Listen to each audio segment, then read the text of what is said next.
Bengi mar NCBA komakore gi duol mochung'ne keyo pi aluora ma Nyanza, Lake Victoria South Water Works Development Agency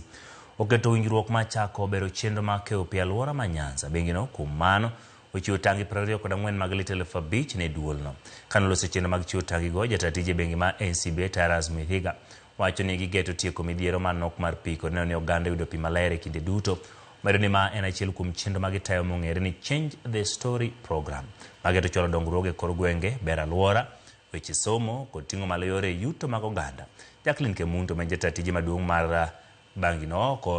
owacho ni nonyiso morne ni bengi mar NCBA kagiwacho ni en chakruok matiyo kanyakla eno ni oganda maonge pi yudo pi maler e aluora ma milambo kod Nyanza ma Kenya. Where we are honored to have made a donation of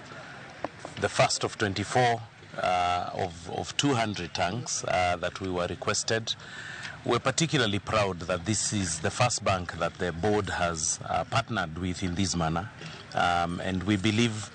that this is a powerful connection with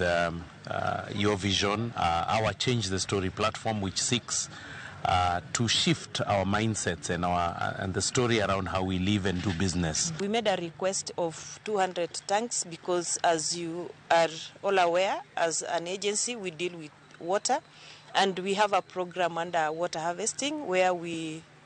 issue tanks to schools, to marketplaces, to hospitals, and we approached the NCBA Bank, which promised to give us 200 tanks, and they have given us the first batch of 24 tanks, and we are very, very grateful to them, and we want to assure the bank that we will keep partnering with them as we look forward to having more products.